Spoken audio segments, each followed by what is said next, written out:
नमस्कार, बहुत स्वागत है आप सभी का। आप देख रहे हैं आपकी बात मध्य प्रदेश और मैं हूं अभिलाष मिश्रा।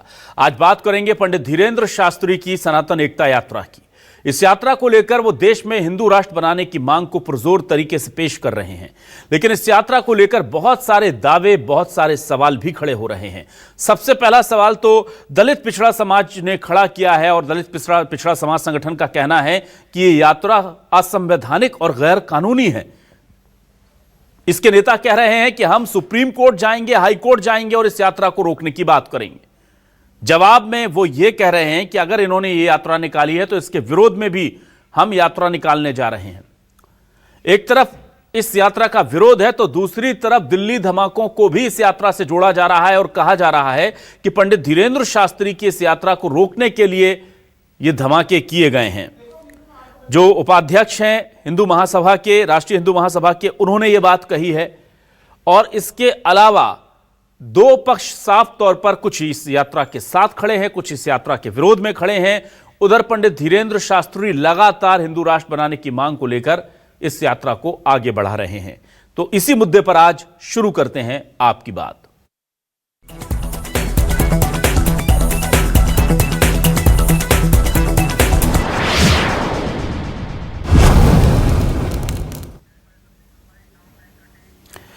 और आइए सबसे पहले सुनते हैं कि दिल्ली के जो धमाके हैं कैसे उन्हें रिलेट किया गया है इस यात्रा से। और जयवीर भारद्वाज जो कि हिंदू महासभा के राष्ट्रीय उपाध्यक्ष हैं, उन्होंने साफ कहा है कि इस यात्रा में खलल डालने के लिए, इसे रोकने के लिए ये धमाके किए गए हैं। सबसे पहले ये बयान सुनिए। पूरे देश के अंदर सनातनियों को जगाने के लिए सनातन जो है एकता यात्रा, पद यात्रा जो है बागेश्वर धाम के श्री धीरेन्द्र शास्त्री जी के द्वारा निकाली जा रही है। और उस यात्रा के दौरान विघ्न पैदा करने के लिए जिस प्रकार से आतंकवादियों ने षड्यंत्र किया, शाहीन और उनके सहयोगियों ने जिस प्रकार से दिल्ली मेट्रो स्टेशन के पास, लाल किले के पास जो है विस्फोटक करके 12 लोगों की जो है शहीद किए गए, उन शहीदों को हम नमन करते हैं। और 14 तारीख को ग्वालियर के अंदर शाहीन को जो है फांसी देने की मांग को लेकर सड़कों पर सकल हिंदू समाज निकलेगा। उधर धीरेन्द्र शास्त्री की यात्रा अनवरत जारी है और वो लोगों को शपथ दिला रहे हैं कि वो हिंदू धर्म और सनातन को बचाने के लिए काम करेंगे, उसको लेकर एकजुट रहेंगे।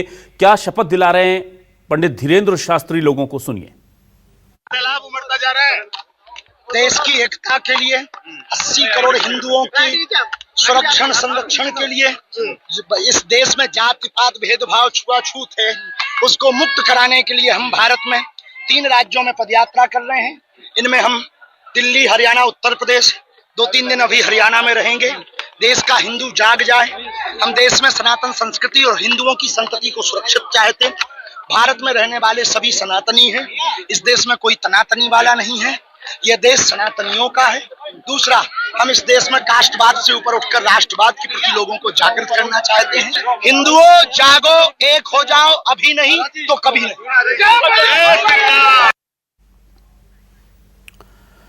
वहीं इस पूरी यात्रा का विरोध करने वालों की भी कमी नहीं है। राष्ट्रीय अध्यक्ष जो हैं दलित पिछड़ा समाज संगठन के, उन्होंने इस पूरी यात्रा को लेकर के बहुत गंभीर आरोप लगाया। वो कह रहे हैं देश को तोड़ने की साजिश है। वो ये कह रहे हैं गैर संवैधानिक की यात्रा है। वो ये कह रहे हैं हम इसके खिलाफ कोर्ट जाएंगे। क्या कह रहे हैं दामोदर यादव, सुनिए। संवैधानिक यात्रा निकाल रहे हैं सत्ता के संरक्षण में। उस यात्रा को रोकने के लिए हमारा दलित पिछड़ा समाज संगठन लगातार पहले राष्ट्रपति, फिर राज्यपाल, फिर चीफ जस्टिस ऑफ इंडिया सबसे आग्रह करता चला आ रहा है कि उस यात्रा को रोका जाए, नहीं तो देश में सांप्रदायिकता फैलेगी और संविधान के की धज्जियां उड़ाने का काम, बाबा साहब का अपमान करने का काम धीरेन्द्र शास्त्री कर रहे हैं। और हमें पूरा उम्मीद है कि सुप्रीम कोर्ट जरूर हमें न्याय देगा और धीरेन्द्र कृष्ण शास्त्री की गैर संवैधानिक यात्रा, राजनीतिक मंसूबों को के उद्देश्य से की जा रही यात्रा को रोका जाएगा। धीरेन्द्र शास्त्री की यात्रा के बदले में जहां धीरेन्द्र शास्त्री यात्रा निकाल रहे हैं संविधान को नुकसान पहुंचाने या खत्म करने के लिए, वहीं हम लोग यात्रा निकालने जा रहे हैं संविधान की रक्षा के लिए, जिसका नाम संविधान बचाओ यात्रा रखा है। संविधान बचाओ यात्रा की शुरुआत भी हम 16 तारीख को ग्वालियर से करने जा रहे हैं। जाएंगे ग्वालियर टू बागेश्वर, छतरपुर, वहां जाके यात्रा का समापन करेंगे। और आइए अब देखते हैं सवाल क्या है। सवाल लेकर आ रहे हैं आपके टेलीविजन स्क्रीन पर। हमारे आज के सवाल ये रहे आपके सामने। सवाल देखिए, बहुत सिंपल है। सवाल इस यात्रा को लेकर है। एक आधा वर्ग खड़ा हुआ है इस यात्रा के साथ और आधा वर्ग खड़ा हुआ है इस यात्रा के विपक्ष में, विरोध में। और इन सवालों को लेकर के जो चीजें हैं वो बहुत स्पष्ट होनी जरूरी है। इसलिए 4 खास मेहमान हमारे साथ जुड़ रहे हैं। सीधे हमारे साथ जो लोग जुड़ रहे हैं हम सीधा उनका रुख कर लेते हैं। मेरे साथ आज जुड़ गए हैं Kamal Singh Kushwaha ji, state general secretary हैं दलित पिछड़ा समाज संगठन के, बहुत स्वागत करता हूं उनका। डॉक्टर जयवीर भारद्वाज जुड़ गए हमारे साथ, राष्ट्रीय उपाध्यक्ष हैं हिंदू महासभा के, उनका भी स्वागत करता हूं। महंत स्वामी अनिलानंद है कार्यकारी अध्यक्ष अखिल भारतीय संत समिति के, उनका भी बहुत स्वागत करता हूं। चलिए, तो सबसे पहले हम महंत स्वामी अनिलानंद जी से बात कर लेते हैं। महाराज जी, आपसे ये जानना चाहेंगे कि क्या आपको लगता है ये जो यात्रा है इस पर इस कदर सियासत हो रही है, दिल्ली धमाकों को भी अब इससे जोड़कर देखा जा रहा है, दूसरी तरफ इसके खिलाफ सुप्रीम कोर्ट तक लोग जा रहे हैं और इसके विरोध में भी यात्रा निकाल रहे हैं, आपका मत क्या है? क्या ये जो हिंदू जागरण यात्रा है, हिंदू एकता जागरण यात्रा है, ये देश को बचाने वाली है, हिंदू और सनातन को बचाने वाली है, या जैसे कि दामोदर यादव कह रहे हैं कि ये हिंदुओं में विघटन पैदा करेगी, समाज में वैमनस्य फैलाएगी और ये देश के लिए खतरा है? जी, बहुत अच्छी बात आपने रखी। इसमें ऐसा है कि जो धीरेन्द्र कृष्ण शास्त्री जी जो यात्रा निकाल रहे हैं वो सनातन धर्म को एक करने की, हिंदुओं को एक करने की बात कह रहे हैं। वो हिंदू सभी लोग हैं जो लोग ये विरोध कर रहे हैं और जिस प्रकार से घटनाएं कर रहे हैं, ये सारे लोग कहीं ना कहीं से पोषित नजर आते हैं। वह हैं तो हमारे हिंदू समाज के लोग हैं, लेकिन वो किसी दूसरे एंगल से इस यात्रा को देखे जा रहे हैं।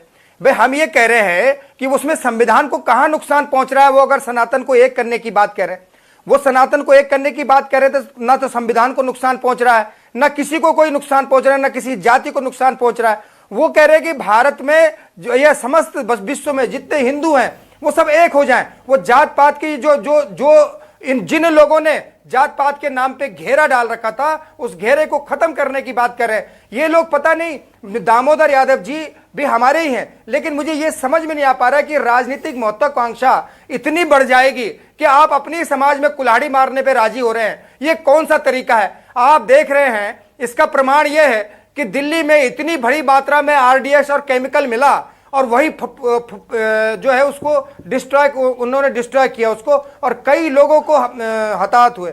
अगर वो आरडीएक्स वहां तक पहुंच जाता धीरेन्द्र कृष्ण शास्त्री जी की यात्रा तक, तो कितने लोग उसमें मारे जाते, इसकी कल्पना करिए। ये लोग करना क्या चाह रहे हैं? कौन?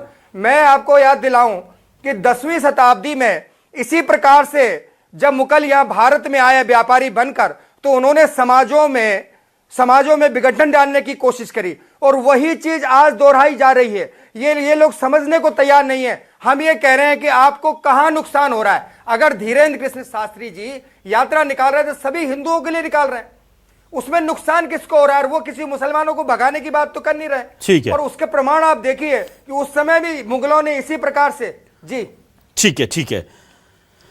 हमारे साथ इस वक्त समाजवादी पार्टी से महासचिव दिनेश पांडे भी जुड़ गए, लेकिन उससे पहले मैं कमल सिंह कुशवाहा के पास जाऊंगा जो कि स्टेट जनरल सेक्रेटरी हैं दलित पिछड़ा समाज संगठन के। कमल जी, मैं आपसे यह जानना चाहूंगा, जहां एक तरफ हिंदू समाज को जोड़ने की बात, पूरे समाज को जोड़ने की बात कर रहे हैं पंडित धीरेन्द्र शास्त्री, और उस दूसरी तरफ आप कह रहे हैं कि वो गैर संवैधानिक यात्रा है, उससे समाज में वैमनस्य फैलेगा और उसके खिलाफ आप कोर्ट गए हैं, और इतना ही नहीं, एक उनके यात्रा के विरोध में भी आप एक यात्रा शुरू कर रहे हैं। तो ये सब क्या है, क्या वजह है इसकी? देखिए, सबसे पहले तो ऐसा है कि ये जो यात्रा जो निकाल रहे हैं धीरेन्द्र शास्त्री जी, ये यात्रा बिल्कुल गैर संवैधानिक है। और गैर संवैधानिक के साथ साथ में, चूंकि इस देश में विभिन्न धर्म संप्रदाय के लोग निवास करते हैं और अंतर्राष्ट्रीय स्तर पर इस देश की खूबसूरती भी यही रही है कि यह देश पंथ निरपेक्ष, धर्मनिरपेक्ष राष्ट्र है और इसी में विभिन्न धर्मों के लोग एकता के साथ में निवास करते हैं। चूंकि यदि यह देश हिंदू राष्ट्र बनेगा तो ये यकीनन इस देश का संविधान को खत्म किया जाएगा, संविधान को समाप्त करने के बाद ही ये हिंदू राष्ट्र बनाया जाएगा। और यदि ये हिंदू राष्ट्र बनेगा और संविधान जब समाप्त होगा तो फिर इस देश में जो आजादी से पहले, संविधान लागू होने से पहले जो काला कानून चलता था, मनु का विधान, वह लागू होगा और मनु का विधान कहता है कि मैं आपके सामने कुछ उदाहरण भी प्रस्तुत करता हूं। यदि मनुस्मृति इस देश में लागू हो जाती है, संविधान खत्म हो जाता है, तो उसका क्या क्या दुष्परिणाम होंगे। जब मनु विधान इस देश में था, तब उस समय उनके मनुस्मृति में ही लिखा हुआ है कि अध्याय नंबर 5 श्लोक नंबर 148 में कहा है, महिलाओं के लिए कितनी गंदी बातें कहीं लिखी गई हैं उसमें, कि बचपन में स्त्री को अपने पिता के द्वारा और युवावस्था में अपने पति के द्वारा और अपने स्वामी की मृत्यु के बाद में अपने पुत्रों के द्वारा संरक्षित किया जाना चाहिए, अर्थात उनको स्वतंत्रता नहीं देना चाहिए। वहीं अध्याय नंबर 2 श्लोक नंबर 3 कहलाता है कि महिलाओं की पवित्रता सुनिश्चित करने के लिए उनकी रक्षा करना चाहिए, उनको स्वतंत्रता नहीं देना चाहिए। ना इस कमल सिंह कुशवाहा जी, कमल सिंह कुशवाहा जी, मनुस्मृति, कमल सिंह कुशवाहा जी, मैं ये पूछ रहा हूं मनुस्मृति कहां से आ गई? वो तो नहीं कह रहे मनुस्मृति लागू करनी है, ये तो आप कह रहे हैं कि वो ये चाहते हैं। उन्होंने तो कहा नहीं कि मनुस्मृति लागू करनी है और संविधान खत्म करना है। बिल्कुल, ये एजेंडा ही यही है, संविधान खत्म करने का है, लोकतंत्र खत्म करने का है। जब यह देश धर्मनिरपेक्ष राष्ट्र है, हाँ, जब धर्मनिरपेक्ष राष्ट्र है, तो फिर क्या ये हो ही नहीं सकता, मांग ही गैर संवैधानिक है। ठीक है, तो आपको लगता है अगर हिंदुओं को एकता की बात की जाएगी तो उससे धर्मनिरपेक्षता खत्म होगी, इस तरह की चीजें आपको लगती हैं? धर्मनिरपेक्षता क्या आपको लगता नहीं कमल जी तब खतरे में आती है जब दूसरे मजहब के लोगों को, जब अगर दूसरे मजहब के लोगों को परेशान किया जाए, कुछ वो कह रहे हैं सारे हिंदू समाज एक हो जाओ, उसमें दूसरे समाज का तो वो जिक्र ही नहीं कर रहे, और आप कह रहे हैं कि वो जो है धर्मनिरपेक्षता को खत्म कर रहे हैं। बिल्कुल धर्मनिरपेक्षता को खत्म कर रहे हैं। यदि एक करने की बात कर रहे हैं, तो पहले सोचने वाली बात यह भी है कि हमको बांटा किसने, जातियां बनाई किसने, जातियों में विभाजन किसने किया? तो अब मनुस्मृति कहती है, मनुस्मृति के अनुसार 4 वर्ण हैं। मनुस्मृति पे आप पहुंच गए। आप मनुस्मृति को सही मानते हैं कि गलत मानते हैं? चलिए मुझे आप बताइए, आप सही मानते हैं गलत मानते हैं? बिल्कुल काला कानून मानता है। तो फिर उसको जब जातियों में बटी हुई चीज को वो जोड़ रहे हैं, उस मनुस्मृति की जो गलतियां आप कह रहे हैं, अगर मैं आपकी बात का भी यकीन करूं, उसे सुधार रहे हैं, तो भी आपको आपत्ति है? और आप मनुस्मृति को ही लागू रखना चाहते हैं क्या? जातियों में बटे रहे लोग क्या चाहते हैं? दलित पिछड़ा समाज संगठन ये तो श्रीमान जी वही बात हो गई कि बिल्ली से दूध की रखवाली करने का आप बोल रहे हैं। अच्छा ठीक है, चलिए मैं जल्दी से, जिन्होंने बांटा आज वही कह रहे हैं कि एक हो जाइए। ठीक है, चलिए मैं जल्दी से वापस आता हूं इस पूरे मामले को लेकर के दिनेश पांडे जी के पास, महासचिव हैं समाजवादी पार्टी के। दिनेश जी, आपसे मैं ये जानना चाहता हूं, इस पूरी यात्रा को लेकर बहुत गंभीर आरोप लग रहे हैं, और आरोप तो यहां तक लग रहे हैं कि इस यात्रा को रोकने के लिए दिल्ली धमाके किए गए, क्या कहेंगे आप? नहीं, मेरा ये कहना है कि संविधान के विपरीत चलाई जा रही यात्रा, इसको समाजवादी पार्टी के कभी भी मान्य नहीं करेगी। इन्होंने सबसे पहले हिंदू राष्ट्र बनाने के नाम से ही यात्रा को शुरू किया था। शुरुआत में अगर आप देखें इनकी यात्रा को, तो इनका पहला मूल मंत्र था हिंदू राष्ट्र स्थापित करना है, उसके लिए स्थापना चलाया जा रही यात्रा। तो ये हिंदू राष्ट्र की जो इनकी विचार है वो संविधान के बिल्कुल विपरीत है। तो मेरे दृष्टिकोण से तो यात्रा इनकी कहीं से भी ठीक नहीं है, उससे समाज को बांटने वाली यात्रा है। और ये इसके तो सरकार को चाहिए आगे आकर कि इन पर कार्रवाई करे, कि इनकी यात्रा को रोके। और अगर इनको यात्रा निकालनी है, और सबसे बड़ी बात यह है कि एक नैरेटिव पूरे देश में ऐसा फिट किया जा रहा है कि देश में जाति और संप्रदाय, धार्मिक जाति और धर्म को लड़ाने की जो ये चल रही है, उसी का ये उदाहरण है। आज बड़े बड़े जो ये लोग चलाते हैं, और कहीं ना कहीं से ये प्रेरित हैं जो इस भावना को लेकर ये निकले हुए हैं। तो देश में इससे बहुत बड़ा दुर्भावना पैदा होगी और देश में बहुत बड़ी लड़ाई पैदा होगी। तो ये यात्रा कहीं से भी मैं उचित नहीं समझता हूं। चलिए, ठीक है, संविधान के विपरीत है। ठीक है। डॉक्टर जयवीर भारद्वाज, आपने जो गंभीर आरोप लगाया है कि ये यात्रा को रोकने के लिए अंतर्राष्ट्रीय साजिश है, बम ब्लास्ट जो हुआ है, धमाका हुआ है दिल्ली में वो, और दूसरा ये तमाम लोग कह रहे हैं कि जो हिंदू राष्ट्र की मांग है वही गैर संवैधानिक है, गैर कानूनी है, क्या कहेंगे आप? देखिए, जो लोग विरोध इस यात्रा का कर रहे हैं उनकी फंडिंग कहीं और से है, उनकी फंडिंग की जांच की जाएगी तो सारे क्यों सामने आ जाएंगे। जिस प्रकार से जो है लाल किले के मेट्रो स्टेशन पर धमाका जो हुआ उसमें सोहिन जैसी एक हाईली क्वालिफाइड पर्सन लोग जो है पूरे योजनाबद्ध तरीके से पूरे देश को हिलाने का काम किया और उसमें यात्रा को प्रभावित करने का काम किया, उनके मसूदे नाकाम होंगे और वो सब चीजें सामने आएंगी।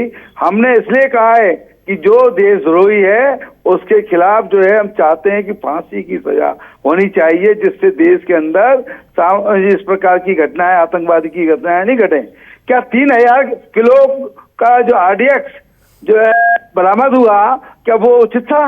उसके लिए बोलने के लिए किसी को समय नहीं है, लेकिन यदि कोई एक धार्मिक जो है सनातनियों को जगाने का काम कर रहा है तो सबके पेट में जो लोग फंडिंग करते हैं, जो लोग विदेशी फंडिंगों से जीते हैं, उन लोगों को जो दर्द होता है और वो उनके द्वारा चाबी जो भरी जाती है वो बोलते हैं। ठीक है, मैं स्पष्ट कहना चाहता हूं कि शाहीन जैसे लोगों को जिन्होंने जो देशद्रोही राष्ट्रद्रोही काम किया है उन जैसे आतंकवादियों को फांसी तुरंत होनी चाहिए। और केंद्र सरकार से मांग करने के लिए 14 नवंबर को ग्वालियर से सनातन धर्म यात्रा निकाल रहे हैं। अब हम सनातन धर्म यात्रा निकाल रहे हैं तो हम भी कुछ ना कुछ जो उनको दर्द होगा। अरे भाई, हम कहना चाहते हैं कि सनातन धर्म यात्रा में आपको या सनातनों को जगाने में हम जी कोई काम कर रहे हैं तो आपको क्या दर्द हो रहा है? ठीक है, ईसाई मिशनियां ग्वालियर के अंदर धर्मांतरण करा रही हैं और देवी देवताओं का अपमान भितरवार के अंदर हो रहा है, तब इन लोगों के मुंह नहीं खुले, तब इन लोगों को याद नहीं आई अपने भगवान की। यदि ये आप वास्तव में अपने आप को हिंदू कहते हैं तो इनको पहले उन चीजों का प्रतिकार करना चाहिए था जो धर्मांतरण का काम कर रहे हैं, जो देवी देवताओं का अपमान कर रहे हैं। आज जो है बागेश्वर धाम आचार्य श्री पंडित धीरेन्द्र शास्त्री जी यदि जो है देश के अंदर जागृति ला रहे हैं, सनातन धर्म को कर रहे हैं और सनातनी संस्कारों को पैदा कर रहे हैं, उनको जगा रहे हैं। बाबा रामदेव ने क्या किया? योग को जब योग चालू था उसके पहले आदिकाल देवी देवताओं ने भी योग किया, लेकिन बाबा रामदेव ने जब जगाया तो आज पूरा देश योग को मानता है। इसी प्रकार से हमारे आदरणीय धीरेन्द्र शास्त्री जी सनातनियों को जगा रहे हैं, वो जाग जाओ और हिंदुओं एक हो जाओ। ठीक है, ठीक है, ठीक है सर। चलिए, मैं जल्दी से अब वापस आता हूं महंत स्वामी अनिलानंद महाराज जी के पास। अनिलानंद जी महाराज जी, आप मुझे ये बताइए, क्या आपको लगता है कि इस तरह की यात्राओं से फायदा होगा? पहला सवाल। दूसरा, मैं देखता हूं कि चाहे वह अनिरुद्धाचार्य हों, चाहे देवकीनंदन ठाकुर जी हों, शंकराचार्य जी हों, ये मांग सब लगभग यही करते हैं, गौमाता को राष्ट्रमाता का दर्जा देना, हिंदू राष्ट्र की मांग करते हैं, सनातन एकता की बात, सनातनियों की एकता की बात करते हैं, पर सबके अपने अपने इवेंट होते हैं, सबके अपने अपने आयोजन होते हैं। वो एक दूसरे के कार्यक्रम में जाते तो हैं पर ये मिलकर के कोई बड़ा आयोजन नहीं कर लेते, क्योंकि अगर आप लोगों को एक ही उद्देश्य है, दृष्टि एक है, सोच एक है, मकसद एक है, तो एक साथ आकर के इस यात्रा ऐसे कोई एक बड़ा आयोजन कर लिया जाए। तो यहां यह भी देखा जाता है कि इनके बीच में कंपटीशन भी है। कुछ दिनों पहले देवकीनंदन ठाकुर साहब ने एक दिल्ली में बड़ा आयोजन किया था, उससे पहले शंकराचार्य जी ने ऐलान किया है। तो इस तरह से ये जो अलग अलग खेमे में बटे हुए संत समाज है, क्या आपको लगता है कि इन्हें अगर ये लार्जर एस्पेक्ट में एक मंच पर आ जाना चाहिए? अगर आपको लगता है कि ये मांग पूरी करने के लिए सरकार पर दबाव बनाने की अगर आपकी कोशिश है तो वो बेहतर तरीका है। वहां भी खेमेबंदी हो गई है क्या? नहीं, आपका सवाल बहुत अच्छा है, लेकिन ऐसा है कि अभी जैसे धीरेन्द्र कृष्ण शास्त्री जी की यात्रा में आप देख रहे होंगे तो सभी लोग पहुंच रहे हैं समर्थन देने के लिए। पहली बात। दूसरी बात यह है कि ये सनातनियों को एक करने की यात्रा है, हिंदू समाज को एक करने की यात्रा है। जो लोग विरोध कर रहे हैं वो भी अपने ही लोग हैं। मैं फिर से आपको दिखाऊं कि उस समय जब यहां मुगलों का प्रवेश हुआ था तो उसी समय मुगलों ने जाति में, वर्णों में बांटकर जाति व्यवस्था, इस वर्ण व्यवस्था इसलिए थी कि काम के आधार पर वर्ण व्यवस्था की गई थी। भाई जिसका जो काम था, जैसे ब्राह्मण का काम पूजा करना था वो पंडित हो गया, जिसका काम कपड़ा सिलना था वो दर्जी हो गया, जिसका काम जो है बिल्डिंग बनाना था वो विश्वकर्मा हो गया। तो ये जो व्यक्ति जो काम कर रहा था उसको उससे संबोधन किया जा रहा था और सब एक होके रहते थे। 10वीं शताब्दी से पहले की बात कर रहा हूं। उसके बाद जब मुगल आए तो उन्होंने जाति में भेद करना शुरू सिखा दिया और लगातार वही तंज झेलते रहे। फिर अंग्रेज आए तो उन्होंने गुलाम बना दिया। लेकिन हमारे हिंदू लोग, हमारे जैसे कुशवाहा जी बैठे हैं, हमारे पांडे जी बैठे हैं, ये लोग समझने को तैयार नहीं है कि भाई हिंदुओं को बांटा गया था, फिर गुलाम हुए थे और फिर से वही काम आज भी हम फिर से कर रहे हैं कि हिंदुओं को फिर से बांटा जा रहा है। वो धीरेन्द्र कृष्ण शास्त्री सारे हिंदुओं को एक करने की कोशिश कर रहे हैं। अभी हमारे कुशवाहा जी का मैं एक जवाब दूं, उन्होंने कहा कि साहब हिंदू राष्ट्र हो नहीं सकता। हिंदू राष्ट्र क्यों नहीं हो सकता? जब इस्लामिक राष्ट्र हो सकते हैं तो हिंदू राष्ट्र क्यों नहीं हो सकता? हिंदू राष्ट्र से निकालकर बांग्लादेश इस्लामिक राष्ट्र हो गया, पाकिस्तान इस्लामिक राष्ट्र हो गया, तो हिंदुओं को एक राष्ट्र तो होना चाहिए कि नहीं? उसमें उसमें समर्थन क्यों नहीं कर रहे हैं? मुझे ये समझ में नहीं आ पा रहा है। मुझे तो ये लगता है कि कहीं ना कहीं ये लोग विदेशी उससे फंडिंग से या मुगलों की फंडिंग से ये लोग पोषित हैं। क्योंकि अगर इस प्रकार की बात आती है कि जब हिंदुओं को एक करने की बात आ रही है और हमारे लोग हमसे कट के बात कर रहे हैं, तो इसका मतलब कहीं ना कहीं वो फायदे की कोशिश में लगे हुए हैं। मैं अपनी बात कर रहा हूं जी। ठीक है, चलिए ठीक है। मैं आता हूं कमल सिंह कुशवाहा जी आपके पास। कमल सिंह कुशवाहा जी, जितना मुझे जानकारी हो, अगर गलत हो तो ठीक करना, मुझे पता चला कि पंडित धीरेन्द्र शास्त्री की ये जो सनातन एकता यात्रा है, इसके खिलाफ आप लोग सुप्रीम कोर्ट भी गए और ये यात्रा अनवरत जारी है। क्या वहां से कोई राहत मिली है आपको सुप्रीम कोर्ट से? अब तक क्या स्टेटस है वहां पर? क्या कोर्ट ने इंटरवीन करने की बात कही है इसमें? देखिए, हम यह यात्रा को रोकने के लिए माननीय न्यायालय के तक हम गए हैं। चूंकि ये बड़े रसूखदार लोग हैं और कहीं ना कहीं रसूख के द्वारा यह केस दायर होने में कहीं ना कहीं अड़चनें पैदा हो रही हैं, लेकिन हमें माननीय न्यायालय पर पूरा विश्वास है कि हमारा बात को सुना जाएगा और आने वाले समय में जो हमारे दलित पिछड़ा समाज संगठन के जो राष्ट्रीय अध्यक्ष ने जो बीड़ा उठाया है, माननीय दामोदर सिंह यादव जी ने, इस देश से अंधविश्वास और पाखंडवाद को खत्म करने का माननीय न्यायालय से हमें राहत भी मिलेगी और धीरेन्द्र शास्त्री जी की जो समाज के अंदर बेमनस्यता फैलाने वाली, उन्माद फैलाने वाली जो भाषाएं, उस पर भी अंकुश लगाया जाएगा। ठीक है। इसके अलावा आप भी एक यात्रा निकालने जा रहे हैं, जयवीर जी एक यात्रा निकालने जा रहे हैं। आप कह रहे हैं ग्वालियर से छतरपुर तक हम जाएंगे संविधान बचाओ यात्रा को लेकर के, उसका कैसा आयोजन होना है, क्या है वो? जी बिल्कुल। एक तरफ धीरेन्द्र शास्त्री संविधान को खत्म करने के लिए, हिंदू राष्ट्र बनाने के लिए यात्रा निकाल रहे हैं, वहीं हमारे संगठन के राष्ट्रीय अध्यक्ष माननीय दामोदर सिंह यादव जी इस संविधान को बचाने के लिए संविधान बचाओ यात्रा निकाल रहे हैं, जो दतिया से प्रारंभ की जा रही है।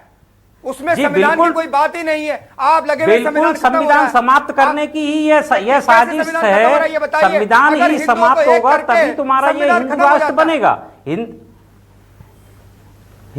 हिंदू राष्ट्र बनाने के लिए आपको संविधान खत्म करना पड़ेगा, क्योंकि ये देश धर्मनिरपेक्ष राष्ट्र है और इस देश में सभी धर्मों के लोग निवास करते हैं। जब भाजपा ने जगह नहीं दी, कांग्रेस ने जगह नहीं दी, समाजवादी ने जगह नहीं दी, तो उन्होंने इस प्रकार से एक बड़े आदमी को टारगेट कर लिया। ऐसा नहीं है कि किसने जगह नहीं दी महाराज जी, ये आपको जानकारी नहीं है। आग में झोलने की कोशिश कर रहे हैं। राजनीति की बातें राजनीति पर रहने दीजिए। आप धर्म की बातें करें, वो अच्छा शोभा देता है आपको। हाथ जोड़कर निवेदन है कि नहीं, आप धर्म में राजनीति ना घुसाएं, समाज को आग में मत झोड़िए। आपसे मेरा निवेदन है हाथ जोड़कर कि आप स्वयं के फायदे के लिए पूरे समाज को आग में मत छोड़िए। पर्सनल फायदा नहीं, ये भीख मांगता हूं, देश बचाने का फायदा, ये संविधान। ठीक है, चलिए ठीक है, ठीक है सर, ठीक है। पर्सनल लड़ाई नहीं जिसको आप बताते हैं, ये संविधान बचाने की लड़ाई है। ठीक है, ठीक है, बिल्कुल नहीं, कोई संविधान खतरे में नहीं आ रहा है। ठीक है सर, मैं जल्दी से दिनेश पांडे जी के पास आता हूं। दिनेश पांडे जी, देखिए, बार बार ये कहा जाता है कि देश में अगर कोई यात्रा निकलती है हिंदुओं को जोड़ने के लिए, सनातनियों का कोई काम होता है, तो समाजवादी पार्टी उस पर प्रखर होकर के, मुखर होकर के आपत्ति जताती है। अब जब बम ब्लास्ट हुआ है तो जयवीर जी के हाथों में तो हमने देखा कि शाहीन को फांसी दो का पोस्टर है, पर किसी समाजवादी पार्टी के नेता या फिर बात करें कि कमल सिंह कुशवाहा जैसे लोग इसकी बात नहीं करते। तो हिंदुओं का कोई आयोजन होता है, आरोप लगते हैं आप लोगों पर कि हिंदुओं का कोई आयोजन है, धार्मिक कुछ है, उसके खिलाफ कोर्ट भी जाएंगे, बयान भी देंगे, विरोध भी करेंगे, विरोध में यात्रा निकालेंगे। लेकिन देश के खिलाफ जब कोई काम होता है तो वहां पर आप लोग शांत हो जाते हैं, चुप हो जाते हैं, और इसलिए आप लोगों पर तुष्टीकरण के आरोप लगते हैं। दिनेश पांडे जी, क्या कहेंगे? जी जी, अभी आपने एक बात उठाई जी कि बम ब्लास्ट, तो जहां तक बम ब्लास्ट का सवाल है तो सबसे पहले तो प्रधानमंत्री और गृह मंत्री इस्तीफा दें। सरकार फेल्योर है, इसलिए कहीं पुलवामा में होता है तो कहीं कहीं होता है, बम ब्लास्ट हो रहे हैं। ठीक है, तो सबसे पहले तो गृह मंत्री और प्रधानमंत्री इस्तीफा दें। ठीक है, उसके बाद जब बात आती है इस यात्रा की, तो यात्रा जो है पूर्ण रूप से असंवैधानिक है। अगर हमारे संविधान में कहीं भी यह शब्द है कि हिंदू राष्ट्र की स्थापना की जाएगी, नहीं है ना जी। तो जब हिंदू राष्ट्र की स्थापना का कहीं उल्लेख ही नहीं है, तो उस शब्द को लेकर ये शुरुआत में यात्रा के पहले ही इन्होंने स्पष्ट कहा कि हिंदू राष्ट्र हम स्थापित करेंगे। चूंकि हमारा देश विभिन्न भाषा, विभिन्न धर्म वाला देश है, यहां सब मिलजुल कर रहते थे। ये 2014 के बाद से ही ये सब बातें क्यों उठने लगी है? तो देश में एक बहुत बड़ी साजिश के तहत ये बातें उठाई जा रही है कि जाति जाति को लड़ा दो, धर्म धर्म को लड़ा दो, और जब ये आपस में लड़ जाएंगे तो हमारा शासन अच्छी तरह से चलता मेरा सवाल ये था, देखिए दिनेश जी, आपने कहा कि पीएम इस्तीफा दे दें, वहां सुरक्षा की चूक है, हम मानते हैं कि उनकी जिम्मेदारी है, गृह मंत्री की जिम्मेदारी है देश की सुरक्षा, बहुत सही बात आपने कही। मेरा सवाल यह है कि देश के विरोधियों के लिए आप कुछ बोल नहीं पा रहे हैं, कोशिश करके भी, मैंने बोला कि बोलिए, तब भी नहीं बोल पा रहे हैं। जो इस काम में शामिल गिरफ्तार हुए हैं उसको लेकर के उनको सुनिए। हाँ बोलिए। अगर दोष सिद्ध होता है, हाँ, अगर दोष सिद्ध होता है तो उनको फांसी दीजिए। अच्छा, हम कब बोल रहे हैं कि तो फिर दिनेश जी फिर आपका विरोध, दिनेश जी फिर आपका विरोध खत्म हो गया, क्योंकि वो अगर कोर्ट को ही तय करना है तो फिर कोर्ट तय कर लेगा। जब कमल सिंह कुशवाहा जी की जो संगठन है वो सुप्रीम कोर्ट में गया है कि पंडित धीरेन्द्र शास्त्री की जो यात्रा है वो सही है, संवैधानिक है या नहीं, तो फिर कोर्ट कर लेगा। फिर आप क्यों बयान देते हैं? मतलब कोर्ट तक जब आपको आतंकवादियों के खिलाफ बयान देना है तो दोष सिद्ध होने का आप इंतजार करते हैं, और जब हिंदू संगठनों के खिलाफ बयान देना है तो कोर्ट में मामला पहुंच चुका है ऑलरेडी, आपको उतनी सब्र नहीं है कि कोर्ट डिसाइड कर ले, लेट देम डिसाइड। क्योंकि सुनिए, शासन फेल्योर है, ये पहले आपको मानना पड़ेगा। बिल्कुल मैं मान रहा हूं, इसमें मानना क्या पड़ेगा? मानना है, पूरा देश मान रहा है। जी जी, लेकिन उसके पीछे जो आतंकी लोग हैं उनसे इतनी सहानुभूति क्यों? तो अब कभी नहीं है, किसने किया है? हमारी पार्टी ने तो नहीं किया। एक शब्द नहीं बोल रहे हैं आप, हमारी पार्टी ने कभी नहीं किया है। उनके खिलाफ एक शब्द नहीं बोल पा रहे हैं आप। नहीं, हर आतंकी के बोल रहा हूं मैं, उसको सुनिए तो आप। हर आतंकी के खिलाफ हमारी पार्टी है। इस देश में आतंकवादी घटनाएं और जातंकवादी घटनाएं, ये दोनों की हम कड़ी निंदा करते हैं। ये दोनों इसलिए आप बोलते नहीं हो, और देश विरोधी घटनाएं हैं। अब आप मुसलमानों के खिलाफ एक शब्द न बोलते हैं आपकी पार्टी वाले, और न सुनते हैं, आपको उनके वोट चाहिए, इसलिए आप बोलते नहीं हो। आप बताइए, आतंकवाद का कोई धर्म नहीं होता। मैं मुसलमानों के खिलाफ नहीं हूं, सुनिए। नहीं है, हम धर्म देख कर मुसलमानों के खिलाफ नहीं है, हम धर्म देख करके अन्याय नहीं करते। देखिए, हिंदू मुसलमान दोनों इस देश में रहेगा, किसी के दम नहीं है कि वो निकाल कर दिखाए। तो हिंदू मुसलमान सिख ईसाई सभी इस देश में रहेंगे, सभी जाति रहेगी। जयवीर जी फाइनल कमेंट, जयवीर जी आप दीजिए। असंवैधानिक है। एक बात समझ में नहीं आ पा रही कि जब धर्म की यात्रा निकलती है उसमें संविधान कहाँ आप नहीं समझोगे। जयवीर जी की आवाज दीजिए भाई। आपको समझ ही नहीं है। आप सीधे थोड़ा बहुत भी संस्कार हो तो मेरी बात ध्यान से सुन लें और उसका ये मंथन करें, चिंतन करें, फिर जवाब दे लेना। जब देश आजाद हुआ तो संविधान, अरे मेरी तो सुन रहे हैं आप देश की आजादी के संविधान खतरे में है या नहीं आप थोड़ी डिसाइड करेंगे, तो कोर्ट और मैं हूं ठेकेदार, हमने आजादी हिंदू लड़ी है। महासभा ने देश की आजादी में बलिदान नहीं, दिया है कभी अपना। नहीं दिया है, हम क्या आप दिया है? नहीं, आप सुनिए। नहीं थे, समाजवादी पार्टी अरे नहीं आप थी। क्या समझेंगे इस और देश की आजादी? आप तो लड़ाने वालों में हैं। अब मेरी बात सुनिए आप, जो सालीन का वकालत हाँ। कर रहे हैं, जो 12 लोग उसमें भारतीय नागरिक शहीद हुए, यदि उसमें आपका पिता, आपका बच्चा यदि शहीद होता तब आपको दर्द होता।